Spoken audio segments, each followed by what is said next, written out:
Ray Pookie in the building. Let's start with something most of us were never taught: how to respect ourselves and each other. A lot of us grew up in environments where respect wasn't modeled. It was demanded, threatened, or forced. We didn't see men speaking life into each other and rarely affirming each other unless it was over something stupid. We didn't see men showing healthy admiration. What we saw was survival and tension. We saw was men trying to dominate every room they walked into because they didn't know any other way to exist. So now, as adults, we confuse respect with fear. We confuse respect with silence and distance.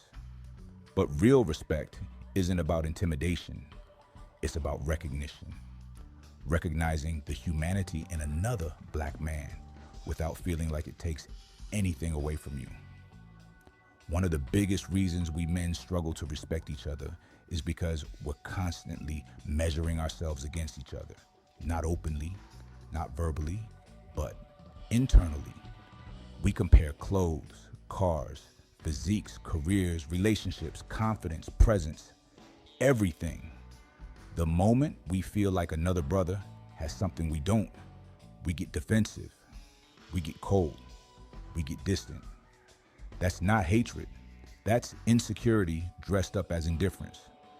Some call it status anxiety, the fear of not being enough or being overshadowed. It's the fear of being seen as less than the next. And instead of addressing that feeling, we project it onto the next man. We treat him like a rival because we're afraid he might expose the parts of ourselves we haven't built yet. But before we can talk about respecting other black men, we have to talk about the respect we show ourselves. Too many of us are walking around with internal wounds we've never addressed. Childhood trauma, broken homes, failed relationships, missed opportunities, unhealed insecurities. We all been there. And instead of dealing with those things, we bury them under bravado and toughness. We bury under silence. But the truth is simple. A man who hasn't healed can't respect himself.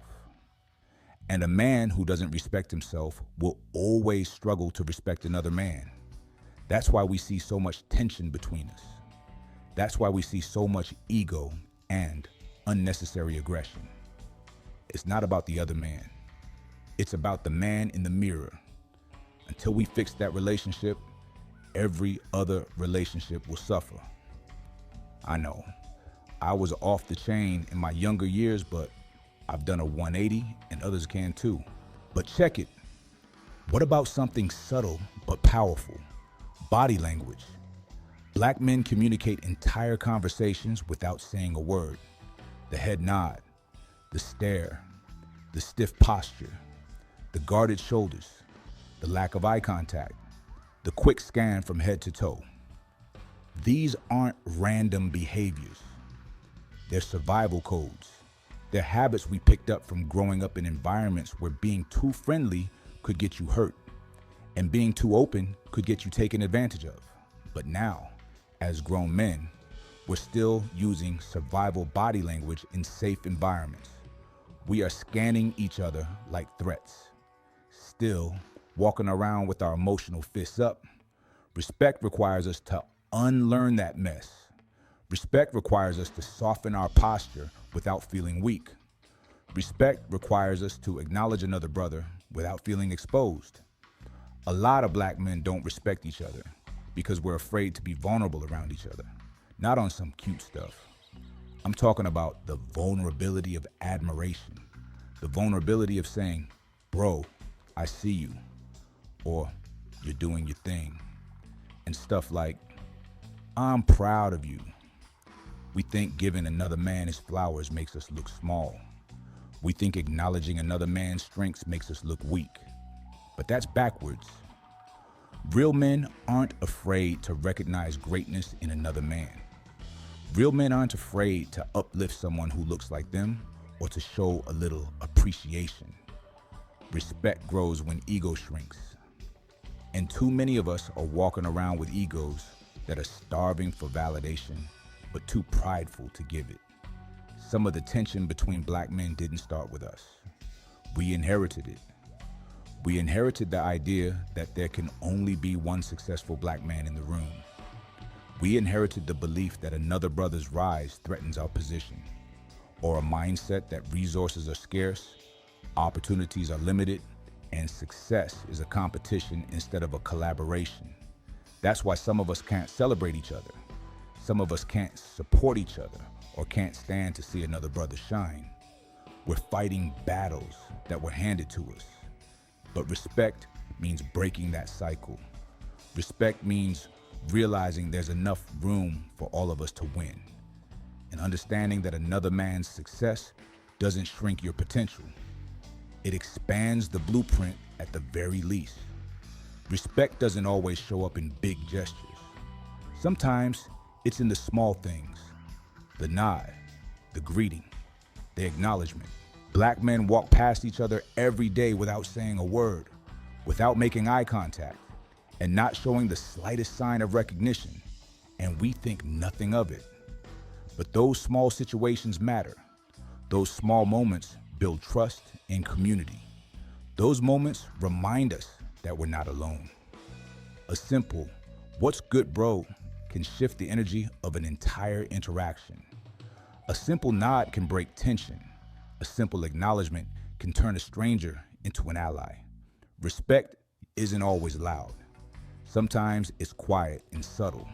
Sometimes it's the smallest gesture that carries the biggest impact. Respect isn't just about how we treat each other. It's about how we carry ourselves. A disciplined man commands respect without demanding it. A man who controls his emotions earns respect without forcing it. He moves with purpose and inspires respect without asking for it. Too many of us think respect comes from intimidation, aggression, or dominance. But real respect comes from discipline and consistency, from integrity and how you carry yourself when nobody's watching. When you respect yourself through your actions, other men feel it. They see it. They respond to it. Respect is contagious when it's rooted in discipline. If we want to change how black men treat each other, we have to shift from surviving to connecting. We have to stop walking around like every brother is a threat or assuming the worst. We got to stop carrying old trauma into new interactions and stop letting fear dictate our body language. Respect requires connection with maturity. When we stop moving like we're in danger and start moving like we're part of something bigger, everything changes. The energy, the interactions, and the community changes. Respect is the bridge between survival and unity. Respect is a reflection of your internal world. And when you build that internal respect, it shows up in everything you do. It shows up in your posture, your tone, your decisions. It shows up in your relationships and how you treat other men. If we want to change the culture, we have to change ourselves. Respect is the first step. And once we master that, everything else falls into place.